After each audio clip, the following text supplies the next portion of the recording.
En los albores de la posguerra, millones de soldados alemanes se encontraron en un mundo transformado por la Segunda Guerra Mundial. ¿Qué destino les esperaba tras la rendición de la Alemania nazi? Un viaje a través de diferentes países, desde campos de trabajo en los Estados Unidos hasta la devastada Unión Soviética, revelará historias de supervivencia, redención y dilemas morales que desafían los límites de la guerra y la justicia. ¿Estaban destinados a pagar por los crímenes de su nación? La pala del soldado alemán lucha contra la tierra congelada. Durante el último año, ha trabajado en un cementerio en la Unión Soviética. Fue transferido a un grupo de trabajo después de pasar varios meses en un centro de detención. Él y sus compañeros han pasado su tiempo moviendo cadáveres congelados, languideciendo en barracas austeras y luchando desesperadamente por sobrevivir.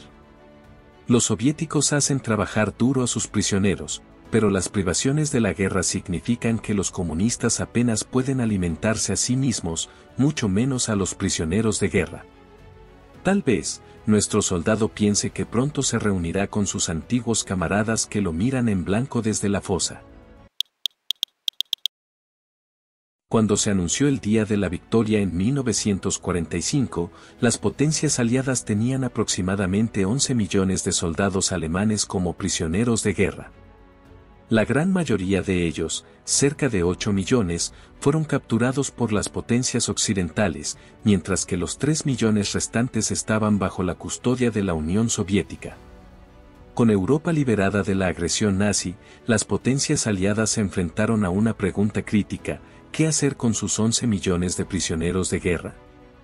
El tema fue divisivo, ya que mientras que las potencias occidentales eran signatarias de la Convención de Ginebra, que exigía claramente la liberación de los prisioneros en el momento en que terminara la guerra, los soviéticos se habían abstenido notablemente de firmar este acuerdo internacional. Esto significaba que el destino de un soldado alemán capturado estaba ostensiblemente determinado por las manos en las que caía. Pero la guerra es un negocio brutal y, a veces, incluso la ley internacional es solo tinta en un pedazo de papel. En febrero de 1945, los líderes de las tres grandes potencias aliadas, el presidente Franklin Delano Roosevelt, el primer ministro Winston Churchill y el premier Joseph Stalin, se reunieron en el Palacio de Livadia en Crimea. Esta conferencia de Yalta tenía como objetivo decidir el destino final de una Alemania derrotada. Uno de los puntos clave del acuerdo entre los tres hombres fue que su enemigo debía ser controlado y se le debía impedir amenazar al mundo por tercera vez.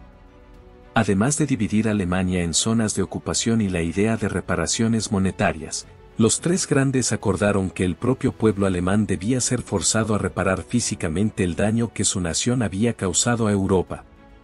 Esto incluía reclutar a prisioneros de guerra para trabajos forzados, una práctica que Stalin y sus asesores consideraban necesaria, mientras que Roosevelt y Churchill la aceptaban tácitamente.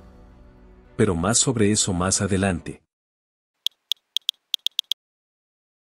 Durante los años de guerra, los soldados alemanes estuvieron presos en aproximadamente 20 países de todo el mundo, incluyendo los Estados Unidos continentales. Mientras estaban en Estados Unidos, muchos prisioneros alemanes fueron arrendados a granjas o fábricas para servir como trabajadores, proporcionando manos adicionales para compensar a los trabajadores perdidos por el reclutamiento militar. Un área clave de esta actividad de arrendamiento fue el sur de Estados Unidos, donde los prisioneros alemanes entablaron amistad con ciudadanos estadounidenses y vieron películas de Hollywood en su tiempo libre. En general, los prisioneros de guerra alemanes enviados a Estados Unidos fueron tratados humanamente, y las muertes de alemanes en custodia estadounidense fueron bajas, con 491 fallecidos. Sin embargo, las cosas fueron diferentes en los campos de internamiento en Europa, donde las estimaciones estadounidenses de prisioneros de guerra que murieron bajo custodia se encuentran en las pocas miles, mientras que las cifras alemanas afirman hasta 40.000 muertes en custodia estadounidense. Los británicos, al igual que los estadounidenses, administraron el destino de hasta 2.5 millones de prisioneros de guerra alemanes al final de la guerra.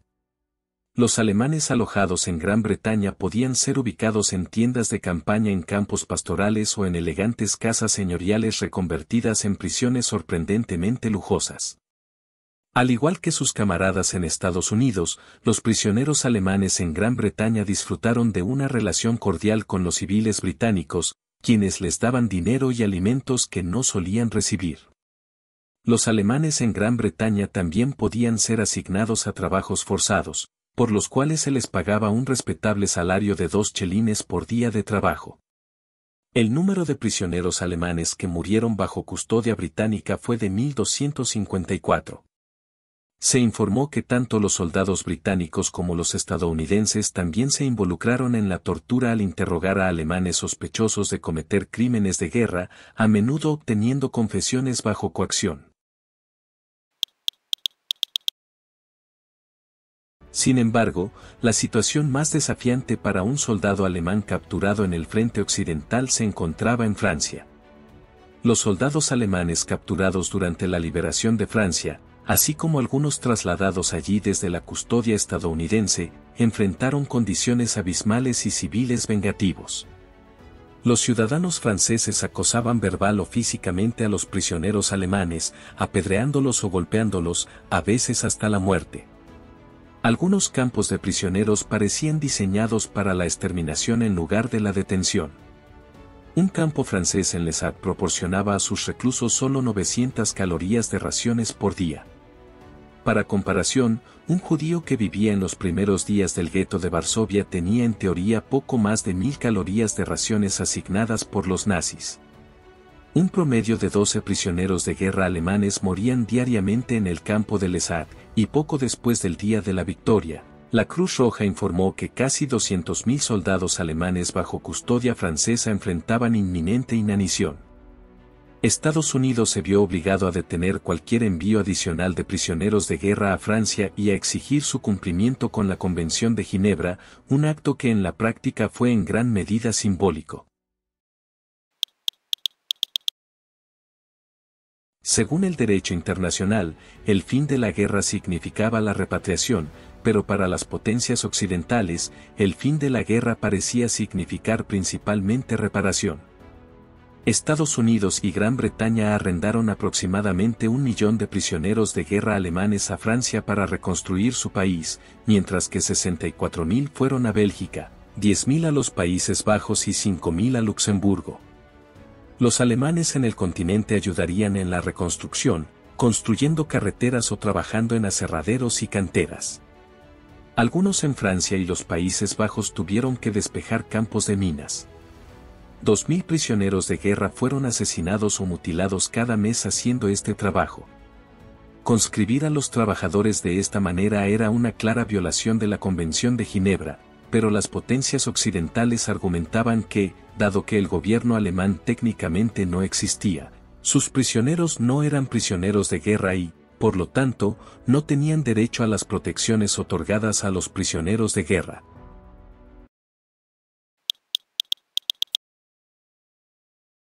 Los soviéticos habían sufrido mucho en su guerra contra el fascismo y no querían solo una libra de carne por sus problemas, querían toneladas. Los planes soviéticos para la reconstrucción de posguerra incluían el uso de prisioneros de guerra alemanes como trabajadores forzados desde 1944. Iván Maisky, el embajador soviético en el Imperio Británico, abogó por que los alemanes fueran entregados como reparaciones a la Unión Soviética durante un largo periodo, que finalmente definió como 10 años. Maisky refinó su propuesta para la conferencia de Yalta y proporcionó a Stalin un plan completo para obtener 5 millones de prisioneros de guerra alemanes como trabajo forzado durante una década después de la victoria. Con esta conscripción masiva y la planificada confiscación de tierras y riqueza alemanas, los soviéticos esperaban mantener al pueblo alemán fuera de la lucha contra la URSS en el futuro. Con el fin de la guerra y la división de Alemania en zonas de ocupación, los planes soviéticos se pusieron en marcha. Las autoridades soviéticas comenzaron a identificar a sus nuevos cargos entre los alemanes étnicos en el territorio soviético y los investigaron para determinar si habían servido en la guerra. Cualquiera que tuviera un servicio verificable era enviado a campos de prisioneros de guerra soviéticos para ser preparado para el trabajo forzado. Los soviéticos organizarían a sus nuevos trabajadores en batallones de 3 a 5.000 hombres, divididos en compañías de 1.000 hombres. Principalmente se utilizarían en la construcción e industrias pesadas, con un enfoque implacable en reconstruir la Unión Soviética, que había quedado completamente devastada. 3 millones de alemanes serían reclutados en las compañías de trabajo forzado soviéticas y 1/3 moriría allí. Sin embargo, debe tenerse en cuenta que esto no necesariamente fue el resultado de la acción directa o negligencia soviética. Su guerra fue de aniquilación, donde tanto alemanes como soviéticos no daban ni esperaban cuartel. La mala cosecha, la corrupción endémica y la mala gestión parecían estar detrás de las dificultades de los trabajadores forestales alemanes en los primeros años de posguerra. Sin embargo, con el tiempo, los trabajadores alemanes comenzaron a ser más problemáticos de lo que sus amos soviéticos consideraban que valían la pena. El trabajo de prisioneros de guerra resultó ser una empresa sorprendentemente costosa y tuvo que ser constantemente subsidiado por la economía principal soviética. Los alemanes contribuyeron aproximadamente con el 5% del ingreso nacional total de la Unión Soviética. Las potencias aliadas acordaron repatriar a todos los prisioneros de guerra alemanes para 1948. El esfuerzo soviético se prolongaría hasta bien entrado 1950, con aproximadamente 26.000 prisioneros de guerra alemanes condenados por tribunales soviéticos por crímenes de guerra que no fueron devueltos a Alemania. En general, la mayoría de los alemanes fueron repatriados mucho antes del plan inicial de 10 años. Sin embargo, algunos soldados alemanes que habían sido dados de baja antes de la guerra no tenían un sistema de apoyo para ayudarlos en la transición a la vida civil. Estos soldados desmovilizados de repente se encontraron en un país sumido en la desnazificación, mientras que las potencias occidentales buscaban eliminar la influencia de la máquina de propaganda de Hitler y Goebbels y eliminar todo rastro de la ideología nazi y el belicismo. Con este fin, los exsoldados fueron ordenados a presentarse ante tribunales aliados para un juicio sumario, originalmente dirigidos por las fuerzas de ocupación antes de ser entregados a las autoridades alemanas. A medida que se encontraban o se presentaban más acusados, el sistema de tribunales comenzó a colapsar bajo una carga de trabajo cada vez mayor, y los jueces comenzaron a encontrar o crear una multitud de excepciones para acelerar el proceso. Los veteranos discapacitados a menudo quedaban exentos de juicio, al igual que aquellos que podían demostrar que estaban empobrecidos durante los años de guerra o que habían nacido después de 1919. Si bien este sistema logró agilizar el proceso de personal militar anterior, permitió que aquellos con simpatías nazis reales escaparan al escrutinio. Mientras tanto, en el este, las potencias aliadas se dieron cuenta de que una Alemania militarizada sería un aliado astuto en caso de que el mundo cayera en otro conflicto global. La Bundeswehr se estableció en noviembre de 1955, y muchos exsoldados alemanes podían encontrarse en sus filas, a veces empuñando las mismas armas que usaron para luchar contra los aliados. Los criminales de guerra nazis, desde los más altos niveles de liderazgo militar y civil hasta los guardias de rango y file, fueron enjuiciados por cargos de crímenes de guerra. Estos dos engranajes en la máquina de aniquilación de Hitler a menudo trabajaban en un siniestro concierto. El ejército alemán tomaría un área, y las SS la purgarían de personas no deseadas.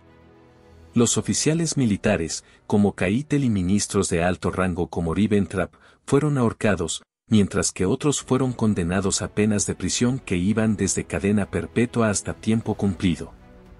Otros, como Hermann Göring, se quitaron la vida en lugar de enfrentar a la horca.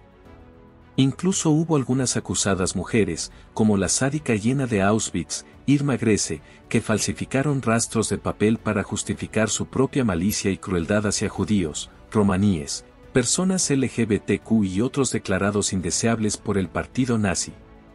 Muchas de estas historias falsas fueron impulsadas por las familias de los acusados, que estaban cansadas de la guerra, cansadas del ajuste de cuentas y solo querían a sus hijos, hijas, esposos o esposas en casa, fueran monstruos o no. Esta actitud comenzó a impregnar la conciencia pública alemana con resultados desafortunados.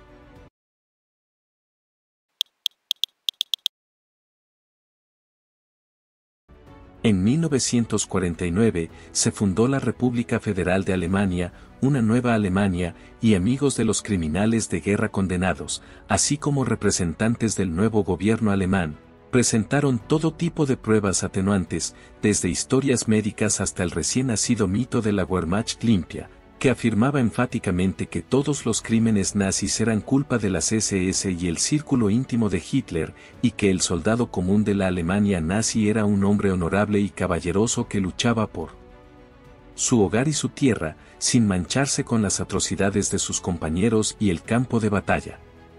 Esperaban que los aliados cambiaran su enfoque y permitieran la liberación de sus seres queridos. Si bien las acciones pragmáticas y vengativas de los aliados para forzar a los prisioneros de guerra alemanes a reconstruir Europa no excusan los crímenes de la Alemania nazi, del mismo modo que las atrocidades nazis no excusan las violaciones de la Convención de Ginebra por parte de los aliados, es imperativo recordar que la historia no es completamente en blanco y negro, sino pintada en tonos de gris con áreas definidas.